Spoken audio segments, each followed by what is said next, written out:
All right, we will call this meeting to order. Can I get a motion, please, that the agenda for the July 19th, 2022 regular meeting of council be adopted as presented? Councilor Moore will make that motion. Any questions, comments, or concerns? Were you adding the delegation? No. Any questions, comments, or concerns? Seeing none, all those in favor? Motion carried. Can I get a motion that the minutes of the June 21st, 2022 regular meeting of council be adopted as presented? This is presented. Councilor Provincial will make that motion. Any questions, comments, or concerns? Seeing none, all those in favor?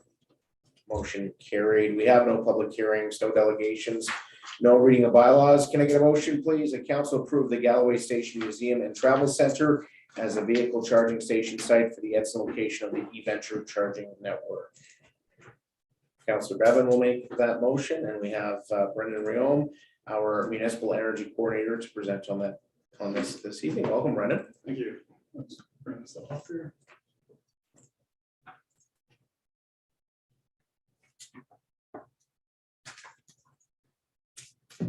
Okay, so I'll have a short presentation today on this one.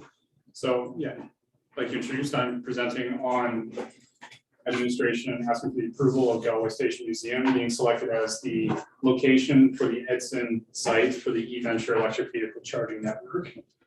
So I'll go into a quick little background about the project and description of it, why we're proposing that the charging station be located at Galloway Station Museum, and our recommendation from there. So a bit of background. So the town of Edson has been involved in the eVenture electric vehicle charging network since 2020. This is a project that we are collaboratively working with other municipalities in Northwest Alberta. It's being managed by the Community Energy Association, and it's a project to create a partnership that will construct an electric vehicle charging network in Northwest Alberta. So connecting a large region where there's a big gap in electric vehicle charging infrastructure. So we're targeting 34 DC fast charging stations in 17 locations. And as a part of this project, we are seeking the help of a third-party partner that will be responsible for the operation, maintenance, and ongoing costs of the network itself. So just in summation on that, all costs for the operation of the network will be borne by the third party. The town will not be responsible. We will just reap the externalities and the outside benefits of the network itself. So funding is being seeked through the federal government zero emission vehicle infrastructure program and 50% from private investment. So Community Energy Association just put out an RFP seeking a partner. That RFP closed on the 13th, and proponents' proposals are currently under review right now. We should know very soon who the selected partner is. To apply to the federal grant for this program, participating municipalities are required to seek approval for selected charging sites. As the landowner for selected areas, we have to approve the Community Energy Association to apply on our behalf. So as part of site selection, we're looking to connect a major portion of the province that is not served by electric vehicle charging infrastructure. Currently, Edson, Jasper, Hinton are the major areas on Highway 16 where there's some service, and Grand Prairie has a few chargers as well. There's nothing really connecting the interim spaces there, so there's a lot of islanded chargers there. This network will work with smaller municipalities and other municipalities in the area to fully connect it. And it will also connect our area to other established electric vehicle charging networks, such as Accelerate Kootenays and the Peaks to Prairies network. And so that will open our area up to more electric vehicle tourists and transit going through. So there's a lot of benefits to moving this project forward. Site selection for each municipality is very important. So we have to have walking distance to local attractions, dedicated parking. It's got to be visible to motorists and pedestrians, opportunity for cultural branding. And the last two important things, it's on government-owned land. So a municipality owns the land just so it's easy. Development can be a lot more streamlined, and has to have an available power source at the site, which is why we're proposing that Galloway Station Museum be the selected area. So it meets all the criteria for siting. It's highly visible to the public. It's our main tourist and travel center. It's in Centennial Park. It's close to amenities, and most importantly, on the technical side and engineering side, it has the correct and available power. You need 3-phase power for DC fast charging, and very few sites in town that are owned by the town have that capability. So this works very well for the site. Yeah, as I stated, the benefits, it's highly visible to the public, there's amenities, and just for showing off the town, it has easy access to the town's trail system on 6th Ave. So the people who are staying for an hour charging can see the amenities in town close by. Alternative site was identified at 506 50th Street. It's the parking lot just down the way with the community billboard. However, there's no power service, 3-phase or otherwise, at the site that has active service, and significant aesthetic upgrades would be required there in order to make that suitable, I think, to show off Edson as a destination for tourists passing through. So with that, administration is recommending the council approve Galway Station Museum to be the selected site for the electric vehicle charging stations for Edson in the eVenture charging network. So, thank you. Everyone, nice and short. Thank you, Brendan. Any Thanks. questions, comments, or concerns from council? Councilor Moore? Through the chair to Brendan. Seeing that I don't own an electric car, and I don't know if I ever will, but how much does it cost generally to charge a vehicle? Just an average cost, I guess, according to the vehicle. Yeah. Yeah. Definitely. So for the current framework for charging right now is based on the time you charge. So it's not based on the electricity delivered, it's just on time. So ATCO's flow chargers for DC fast charging is about $20 an hour, and an hour of charging will take you about from 20% battery to 80% battery on a typical electric vehicle from a fast charger. So it can get you pretty significantly far.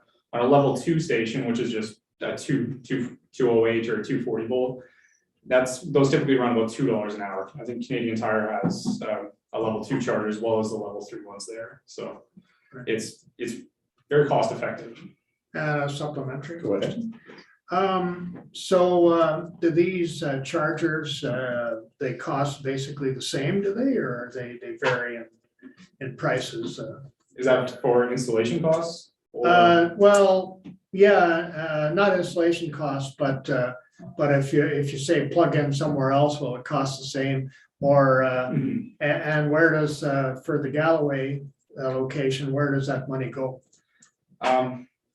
So each province has a different way of how they charge for electric vehicles. BC charges differently. It has a different framework for how private companies can charge for electricity delivered. For where that money would go, that would go to the third-party operator. That's as part of the agreement that the Community Energy Association would be working out, is that they would bear not only the cost of operation, but they'd see the revenue from that as well. For a municipality our size, however, and the servicing we see from electric vehicles, there isn't enough density of uptake of that sort of transportation mode to make that a profitable endeavor for a municipality our size, let alone for other municipalities in the network who are much smaller than us, like Fox Creek or MD and Greenview, places like that. So there would be, so funding would go to them, and they would also bear the cost of that. Thank you, Mr. Riom. Councilor Byer, and then Councilor Positioning. Thanks, through the chair to council and administration and Mr. Riom. Thanks for all your work on this. I know it's been a long haul with COVID and some trips along the way. As Alberta has been leading the country in energy for years, I feel that opening up the central and northwestern Alberta to the energy for electric vehicles is essential for our province to look forward into the future. So I'm pleased to see that happen. I'm also glad that there's a third party that's going to be operating and maintaining it. Although it seems like there could be a revenue stream, I think that it's better than maybe someone else manages that at this time. And I think the location is fantastic. People are, you continually see people stopping there for lunch, grabbing either a picnic or getting, fast food or something and stopping there at the park. So I think that it's a really nice way to highlight our community's welcome. So thank you. Councilor Positioning. Yeah, through the chair. Who pays for the power? Is it the third party provider that pays for the power, or is that provided to them for free? Through the chair to Councilor Positioning, no, the third party takes on the cost for the power delivered. right, thank you, Councillor Shriner. I was just curious, how many stations are they putting in? How many cars can charge one time? What are we proposing? Through the chair to Councillor Chenard. Currently, the proposal is 2 charging stations for that location. Okay, my other question has been asked. Thank you. Thank you, Councillor Bevan. Through the chair, I like the idea here in that, when I attended the Trans-Canada Highway Association meeting, they were saying that there is a big confusion of Trans-Canada Highway. Everybody figures number 1 is the only way to go. It isn't. You don't even really know about it. But I think, going to Councillor Schnard here, when he goes back to his meeting there, if he can bring up that we are putting charging stations in out here, is something for them to put in and really say, you know what? The Yellowhead Highway is this way through here. We've got charging stations going in here now. And they're looking at doing more tourism and everything else in that. So I think, seeing we have probably another gonna have a half a dozen at town, it sure helps us out. Definitely. Could I respond? Yeah, for sure. As to council administration on that one. And another piece that I guess I forgot to mention in the presentation there is that the Community Energy Association is working on another charging network that connects the other half of Highway 16 in BC. It's called the Charge North Network. And that connects all the way out to Prince George and Kitimat in the area there. So that's another addition for Highway 16 growing as an EV corridor as well. All right, thank you. I'm very excited about this project. Since we started this, Edson took the lead on kind of getting the group together. We've benefited from a number of chargers being installed by private ventures in our community, and we've seen those chargers grow as time goes on. I know as a mayor, I've received correspondence from travelers from the city in Jasper and Grand Prairie who are stopping here now because this is the central point to get a charge. And I think having a connected network in Northern Alberta will be huge as time goes on. This area of transportation is growing vastly with vehicle manufacturers spending billions of dollars in R&D right now on from batteries to operations. So no matter where you sit on the climate change spectrum, the reality is the market is shifting, and this is going to be a bigger and bigger thing as time goes on. And if we don't seize on these opportunities, we'll miss the boat. So I'm in favor of that. So with that, I will call the question. All those in favor? Motion carried. Before we move on to the next item, I just want to thank you, Brendan, for the tremendous services you provided the town over the last number of years. You will be unfortunately leaving us. We tried to have you kidnapped, but that didn't work out so well. So thank you very much, and good luck with your future. Thank you, everyone. I truly appreciate the support and help you guys have given me along the way. It's like nothing happened in isolation here, so I appreciate it. Thank you. Thank you. Can I get a motion, please? A council cancel the August 9th, 2022 committee of the whole meeting. Councillor Byro make that motion. Any questions, comments, or concerns? Can I get a recorded vote? Are you requesting a recorded vote, No, Councillor? I'm kidding, but I'm All right. against it. I will call the question. All those in favor? All those opposed? Look, you lost again. Motion carries 6-1. Should have got it recorded. Can I get a motion, please? The council cancel the October 22nd, 2022 budget workshop. Councillor Pacicci will make that motion. Any questions, comments, or concerns? Seeing none, all those in favor? Motion carried. Can I get a motion that council schedule a budget meeting on October 15th from 9 AM to 2 PM in the council chambers at the Edson Civic Center? Councillor Bevan will make that motion. Any questions, comments, or concerns? Seeing none, all those in favor? Motion carried. Can I get a motion, please? The council approve the Alberta Municipalities 2022 Convention and Trade Show key messages as set out in attachment 1. Councillor Sherrard make that motion, and I guess we'll have Mr. Daniel Lucas, the legislative officer, present on this today. Thank you very much, Mayor and Council. Just defer. Going up where we want to.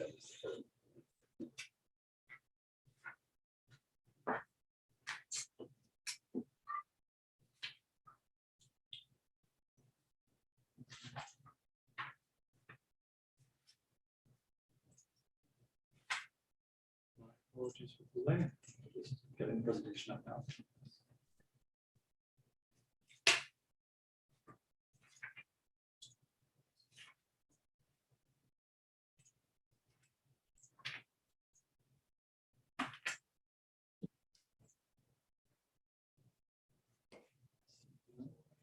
Oh,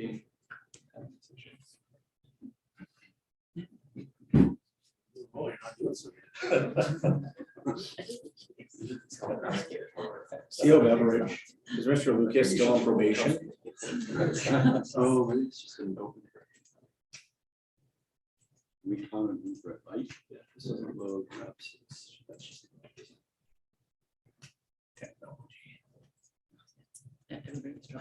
Yeah. Okay. There we go. You were just guessing. Nothing. Steve? All right, so thank you once again, Mayor and Council.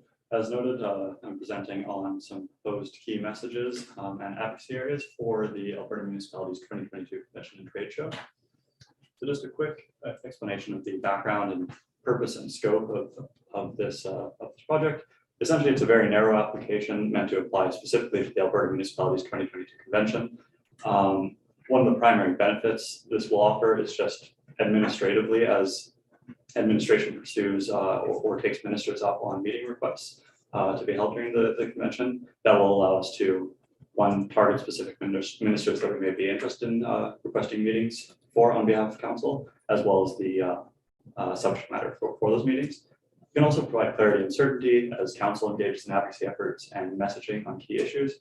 And while it's not a holistic kind of rank order of the town's advocacy priorities, it does identify some very short-term kind of priority issues that council may wish to consider endorsing. But to reiterate, the scope is non-exhaustive. It's not a comprehensive list of every issue that's of political pertinence for council, but rather, again, fairly focused on Alberta Municipalities Conference. It is hoped that in the longer term, we can explore fleshing out a broader advocacy strategy that would be more comprehensive and address some other items that council would like to consider. The process by which this list was arrived at was primarily a review of some of council's recently officially sanctioned advocacy efforts. So things like the advocacy letter sent when the provincial government was engaged in its consultations for budget 2022, as well as things like policing and homelessness, which have been the subject of council deliberations in recent months. So with that, I'll just go over very briefly the proposed policy areas and rationale, and these are also included in your agenda packages. So one of the first issues identified is medical first response wait times. Again, the basic position here is just that additional strategies and resources are needed to reduce wait times associated with ambulances, because there's an obvious public safety requirement for prompt, effective ambulance services, as well as recognizing that in the absence of those services, there's a consumption of municipal fire department resources as well, often in areas where there's insufficient capacity or ability to. There are separate skill sets between ambulance and the fire department, and those should be complementary services, not the fire department replacing the efforts of the ambulance. Turning now to homelessness, mental health, and addictions. These were lumped together because obviously they're very interrelated issues that mutually reinforce one another. Generally speaking, just recognizing a need for more provincial funding as well as direct provincial involvement in addressing these issues. So again, we're noticing deficits in shelter spaces, transitional housing, as well as social services around addictions and mental health, addictions treatment, this sort of thing. And of course, this is both a provincial area of jurisdiction, and there is really a lack of municipal resources or in-house expertise to deal with this independent of the province. Policing is a well-rehearsed issue for this council, but generally speaking, just registering opposition to the creation of a provincial police force, and instead of that, support for public safety through additional investment in the RCMP and social services. The rationale here, of course, is just that we have experienced both exceptional service and exceptional community engagement through the existing RCMP detachment. There are significant costs associated at a minimum with the transition to a provincial police force, and more importantly, simply switching the jurisdiction in which policing is administered will fail ultimately to its root causes of public safety issues, such as some of what we've talked about before with the homelessness, mental health, and addictions, But perhaps more importantly, things like the lack of funding for crown prosecutors, failures in prosecuting repeat offenders, these sorts of issues. Turning now to the local government fiscal framework. This is the new provincial, the flagship provincial grant to municipalities set to replace the municipal sustainability initiative. Basically, the issue here is that funding under the LGFF is forecast to be about $500,000 less for the town of Edson than under the existing arrangement. So naturally, the advocacy position there is that funding should ideally increase or at least align with historical levels.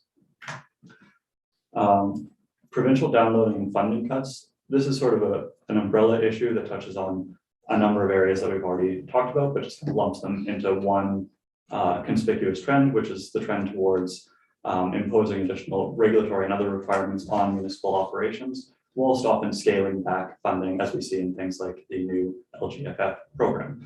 And again, this is just generic opposition to that general trend. And examples of downloading and funding cuts are included as well in the rationale for the advocacy strategy for this item. As well, we're in a period of very high unprecedented inflation.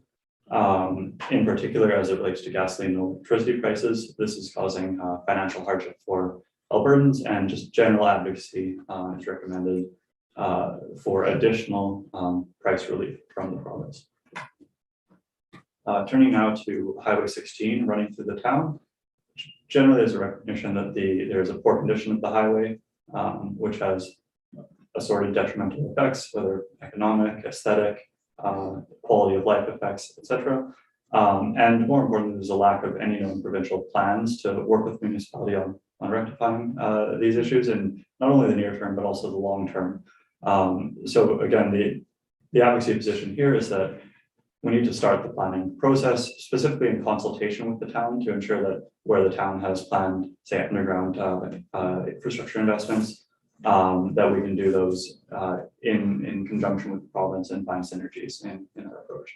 But again, really the position here is proposed to be a position that advocates for engaging in clear planning around how we're going to handle this over the next several years.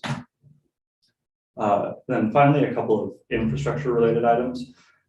Again, there's a widely acknowledged infrastructure deficit, both in the town of Edson and across Alberta, and the recognition that municipalities really don't have the fiscal firepower to handle this independent of increased provincial support. So we have this both for water and wastewater infrastructure projects, as well as municipal road rehabilitation.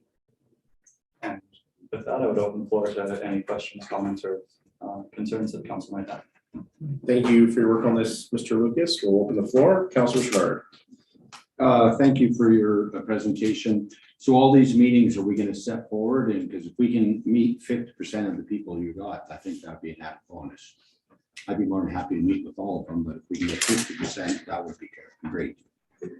Thank you. Through the chair to Councilor Schnard. Yes, should council approve the priorities as listed, administration would be engaging with pertinent ministers in the hopes of setting up as many meetings as possible. Councilor Bart. Thanks, through the chair to Mr. Lucas. Thanks for your work on this. It's really nice to have this well before AUMA, or I guess AM is the municipalities. AM, not PM. Yes. AM. And really nice to be able to have these discussions at a time. If this was the kind of worksheet that we would be taking with us, I guess, to have the given the opportunity was available, that we could talk to these ministers, and some of the engagement sessions outside of an actual meeting as well, because there are opportunities. I was just wondering if you would be able to just write the names of all the ministers for the current cabinet, as well as the opposing cabinet critic, or the opposition, because there's an election coming up in the spring. So it would be great to have the discussion with everybody that is willing to hear it. So thank you very much. Through the mayor to Councilor Byron, absolutely. When this information is circulated to council and advance of the convention, we'll have that information. Thank you. Did you have something you'd like to add, Ms. Pepperidge? Just to supplement, ideally you would have a briefing that would allow for a little more supplementary information that would assist you in the discussions with the ministers. Thank you. All right, thank you. Any other further questions, comments, or concerns? Seeing none, all those in favor? Motion carried. Can I get a motion that council approve the draft reserve policy FB3 as set out in attachment number 1? Councillor Pacichney will make that motion, and we have Ms. Bittner, our General Manager of Corporate Services, on this tonight. Thank you, Mr. Mayor. At the committee meeting last week, we did a fairly comprehensive presentation on this reserve policy that's being presented tonight. There have been a couple of changes. Most of you did incorporate the changes that were requested with the removal of some of the reserves, combinations of some, and also the addition of the stormwater management reserve using the West Grove Reserve levies to fund that. One change within the policy that we have presented tonight is after looking at the Economic Development Reserve. Last week we had a proposed allocation of 5% of those revenues to go towards a reserve. I think after looking at that, I think we would like to aspire to go to 50% of those. The 5% after looking at that was a very small amount. And we are looking at those fees in the near future as well. There was also discussion of maybe linking it to the asset management plan. The asset management plan was sort of a snapshot in time about 5 years ago. So there are some updates that need to be done to that. So we recommend keeping these two documents separate at the moment. All right, thank you, Ms. Bittner. Any questions, comments, or concerns?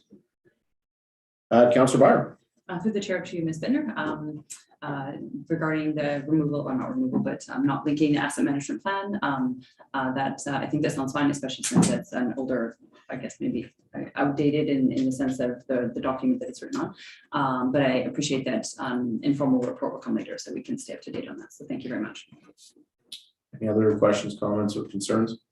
Seeing none, all those in favor? Motion carried. We have no information items, no sundry items. Council committee reports. We are going to go back to June the 22nd, and we will start today with Councillor Chenard. Mine's really easy. I have nothing to report. Perfect. Councillor Byer. Oh, wait, maybe I do have something to later. Thanks. June 22nd, I had a Community Futures West Yellowhead board meeting, also the AGM as well. The Alberta Farm Days are coming up August 13th and 14th. There's no travel incubators for July and August. They will resume that in September as people are on vacation in general sense. They took a look at Lemonade Day, what went well, what didn't, and limited some changes for next year in all their different communities. Yeah, it was an interesting discussion. Tim had mentioned that they're looking at doing a short-term rental bylaw because they have quite a significant amount of Airbnb compared to the other communities their size in the region. Not comparing them to Jasper, but to Whitecourt and Edson and Drayton and Hinton, they have a significant more amount. So that's something that is coming up in the municipality as an issue. So it's just kind of interesting to note that that's a problem for them, unfortunately. And yeah, Jasper, their tour buses are back. They have paid parking from May long weekend to the end of September in their kind of main tourist area. If you haven't been there, then there's like a sign for an app like every 5 feet. So you can't miss it. So that's that. June 24th, I attended the Mayor's Golf Tournament. July 12th, the Multiplex Steering Committee meeting, which there's a public release on that. And July 12th, also the committee whole meeting. That's my report. Thank you, Councillor Pacichney. 23rd, I attended the Alberta Emergency Services Medals at the Galway Museum for our fire department. Did you forget about that one? Yeah, I did forget about that one. I did it. Okay. I attended the Mayor's Golf Tournament, and that, to my understanding, was a great success towards our seniors possible, which is awesome.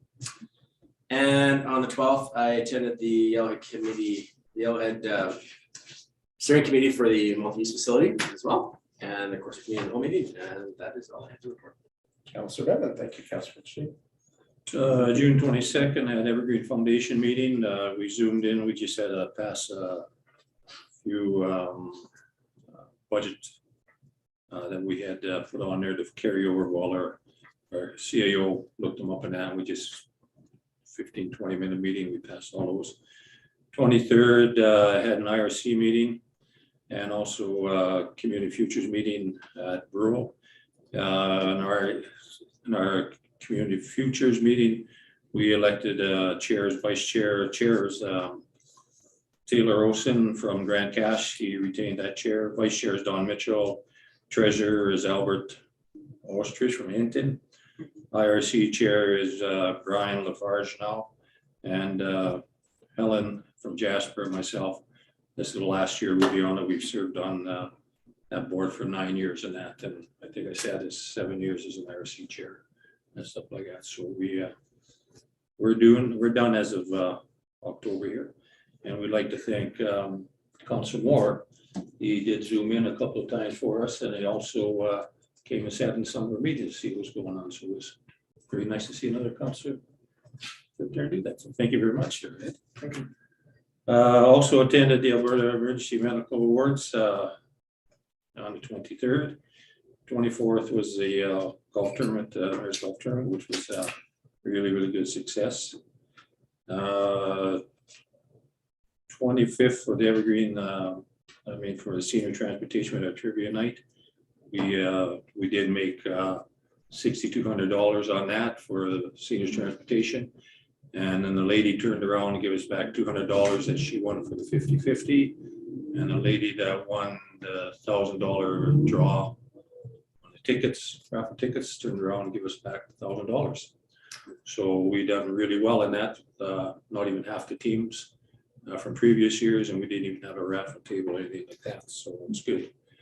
On the 8th of August, attended Trans-Canada Highway Association meeting, and there they had some awards, which Build of the Year award went to the Mayor of Edmonton. He gave us a nice little talk in that he 100% supports Trans-Canada Highway Association. Build of the Year was Pete Peterson from Village of Valemont, and Bert, I can't say his last name, from Jasper. He was the Builder of the Year, and he's Highway Development Chair, and he was really happy to do that. And like the other name there, Gene Schnard was, Councilor Schnard was the Teacher on Award for Edson, and Tammy Strain, our former councilor for Edson, also got an award too in that, so which is really great. And Dale Warmer from Lamont County also got it. And they did mention that they really thanked Edson for stepping up to the plate, and with the council position being a lifetime award, we now have 3 people there, and Tammy's going to go on and do more work with them and chair some of their committees and that. We're really happy to have her around on that. And a lifetime award went to Sandy Salt from Valemont, and what else is here? Let's see. A report from Roberta here. On May 31st, Councilor Schnard met personally with Mayor Sobey and Edmonton councilors Andrew Knack, Aaron Rutherford, Karen Princey, Karen Tang, Tim Cartnell was joined by virtual. And they talked about the Trans-Canada Highway Association and that, and they're fully supportive of it and that. And they also met with some of them down at FCM. And that was mentioned, and that's they're going to actually get you to meet with them again in the near future here and that. Also, I mentioned here that they said that highway, Trans-Canada Highway, I think of #1, they have to do better advertising. See that we've got a yellow highway, which goes this way too. Don't have to always go down to Trans-Canada Highway #1 and that. They're looking at doing that and doing some more advertising and stuff there. They noticed an increase in traffic, truck traffic on the Alberta highways. And the twinning of Mount Robinson is approximately 80% done. The new east gates at Jasper is a huge success. And tourism is increasing 3-fold, 4-fold. That too. Been doing enhanced marketing throughout the region here. And that, I believe,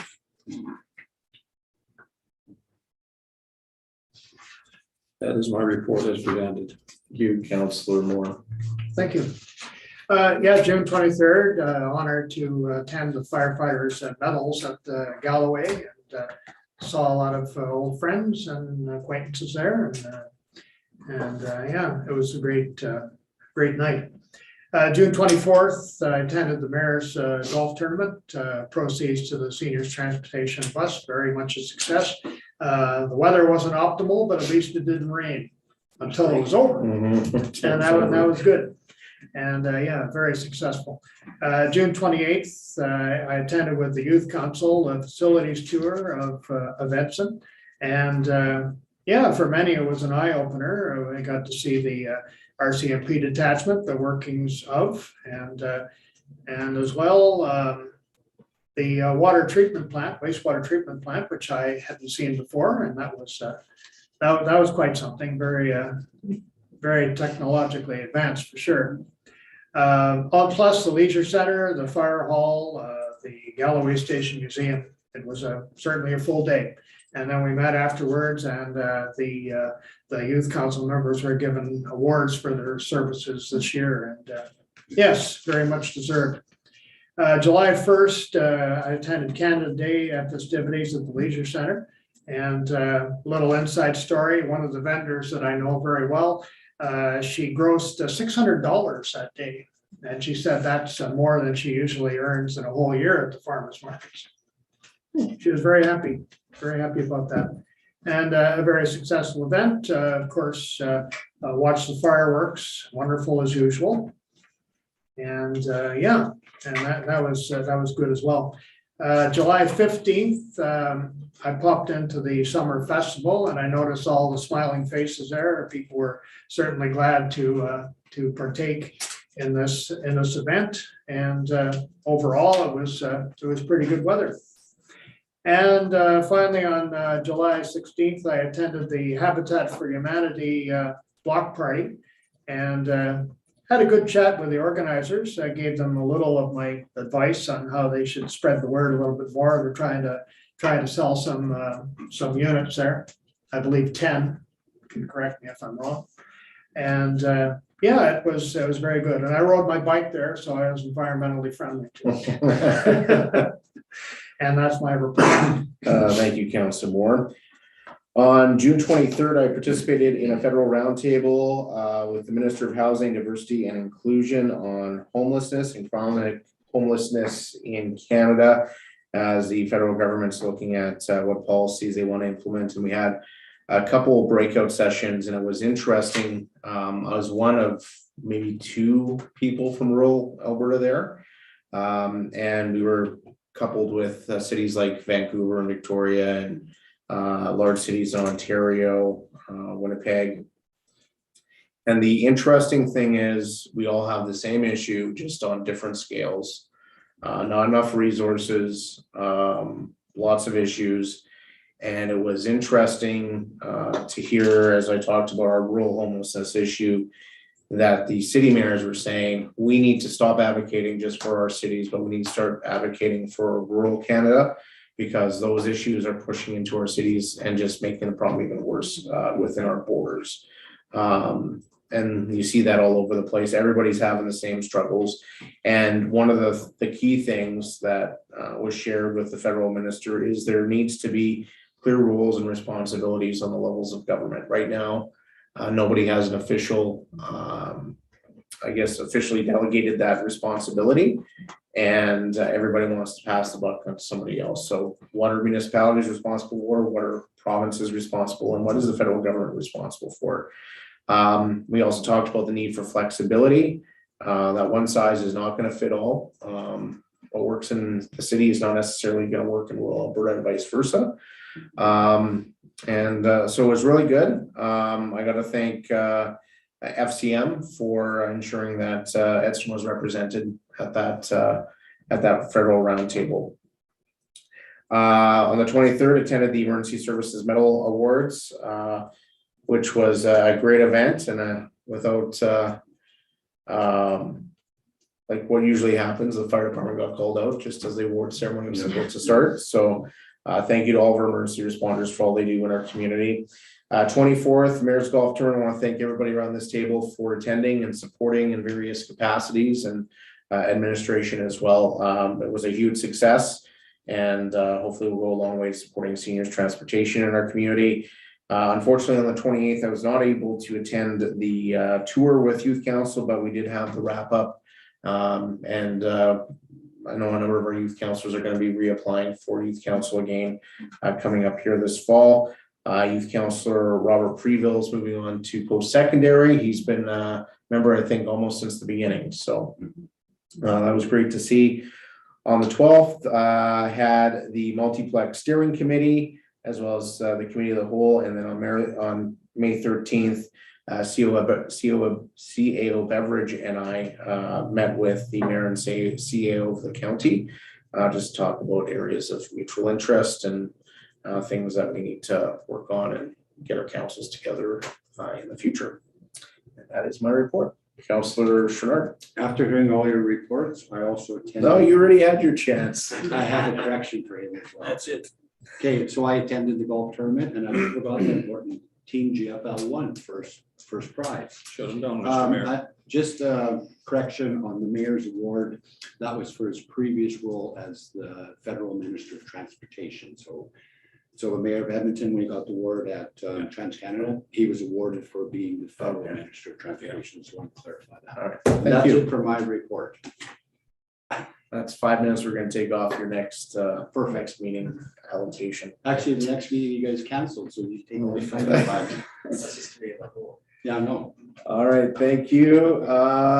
Can I get a motion, please? The council accept the June 2022 quarterly report as information. Councilor Bevan will make that motion, and we have Ms. Bittner with us. Go ahead, Ms. Bittner. Thank you, Mr. Mayor. I won't go through line by line the entire thing, but just with the June quarterly report, it's at the 50% mark of the year.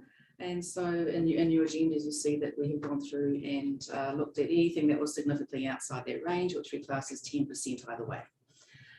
There's also a capital update as per our policy of any projects that were over 500,000, as well as any RFPs or tenders that haven't been awarded within that quarter. So I will just open up the floor to questions on any items within the report. Right, Councilor Kozichny. I have one question through the chair to administration, and I'm not sure if it's Ms. Bittner that answers it or maybe it's somebody else. I went through the June 22 RFPs and tenders. Pretty standard as in the past. I see there's up to 3, sometimes 5 bidders. So many are qualified. One stands out to me, and I'm curious, and I'm not sure the reasoning to it. But I know we have 3 very large taxpayers in this community that sell trucks, and I see that we only got 1 submitted tender from an out-of-town company who is qualified. And I'm just curious what our process is. I understand that we have to follow provincial things, but are our local businesses that can provide services to this community, are they notified of things? Because I do know a lot of our local businesses aren't always aware of the provincial systems. We don't take care of our taxpayers and make sure they have the opportunity to submit things. It fears me a bit because we don't have taxpayers. So, and this one just stood out to me, and I have no connection or any family that is involved with the car dealership. So I'll make that very clear right now. But I still look out for car dealerships. But I do know what those 3 dealerships are paying in taxes, and it's quite a bit more than what 1 vehicle is worth. So I'm just curious why I don't see any tenders from our local businesses that could more than easily submit a tender on and qualify for that. So if they missed the ball, I get it, but I'm just curious if they even knew about the ball. So leave it at that. Okay, I'll try through the chair to Councillor Kozichny. I believe within the purchasing policy, there is a point where we hit the trade agreement and we have to go through APC, etc. But within that, there is also a stipulation that we would advertise in the local paper as well. I will have to go back and see the procedure that happened here, and I can get back to you about whether that has changed or if I may be mistaken in what I'm saying. Mr. Kitless? Yeah. I can supplement it. I can't speak specifically to exactly what happened here either, but I think, I don't think we would have, because I think this came up in one of my first council meetings here. We don't specifically go out and target local business to make sure they're aware. We use the same process for everybody, and everybody's on equal playing field to find the materials where they're posted. So I'm pretty sure we don't have an alternate notification system for locals. But we'll look at specifically what happened with this one and find out how it was done. But that's the one to share. Would it be appropriate for me to comment on this? Sure. So I can tell you that, yes, these two of the dealerships were aware, could not get the product. So we're unable to submit a submission for this, so. I can't speak for the third one. Go ahead. Through the chair to council or administration. I certainly can understand that a lot of companies wouldn't maybe go through the provincial process, right? That wouldn't be a normal part of their routines. And I know we've talked about them being in the paper as well. Is this something that we can send out to the chamber maybe when we have RFPs and give it to the chamber and then they can kind of fan it out? Or I don't know if they have a different process, but we have lots of businesses in the chamber, and it might be a method. Just a thought. I don't know. It's neither here. It's not affecting me personally, but I can certainly agree with Councillor Precision that we do want our local people, bidding on these jobs. I just don't know what the best way to get them. So. Any other questions, comments, or concerns? Councillor Schreiber. This subject has been brought up many times. Daniel was saying lobbying. Can we lobby the Alberta government to change some of these stupidity rules, as I call it? Because when you look through it and they're forcing it, because it comes up all the time, local businesses, let's say wanting to do sidewalks or stuff. And there's a trend, not only in our town, other towns, or the same idea. No one wants to bid.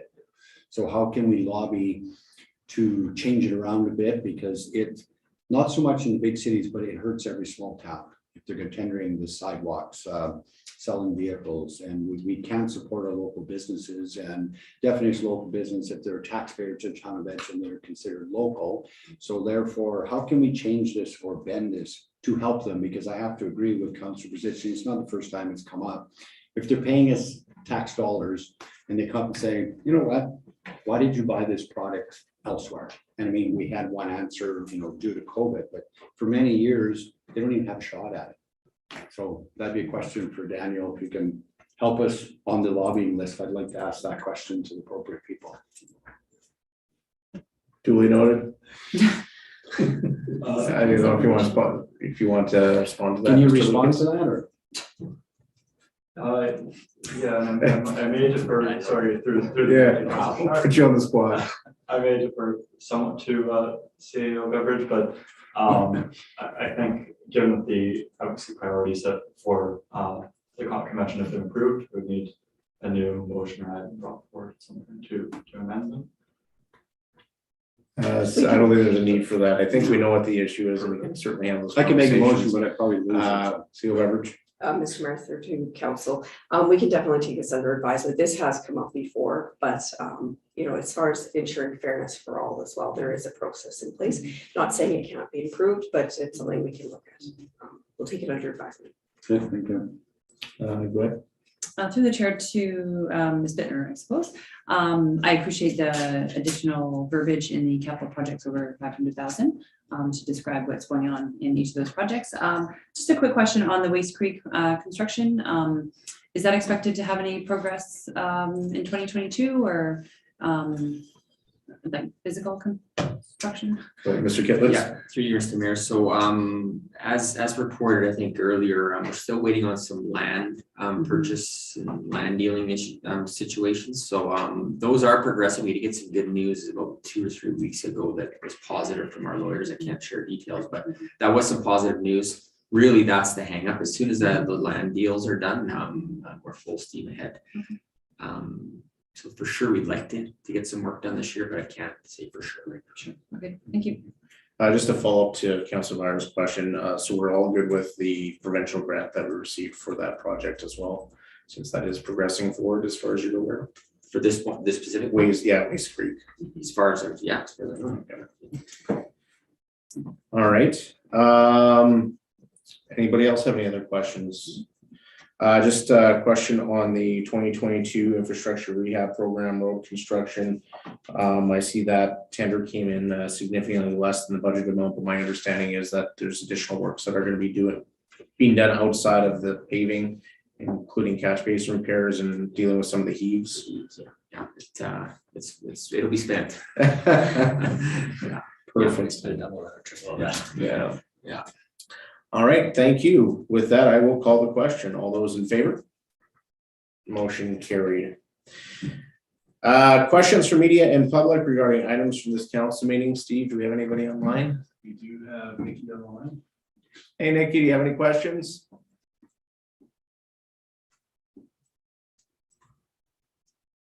Feel free to type them in the chat box if you don't have a mic. Nope, I'm good. All right, thank you, Nikki. And we have no members of the public. So with that, I will call Motion for adjournment. make the motion. Councilor Chouinard, all those in favor? Motion carried.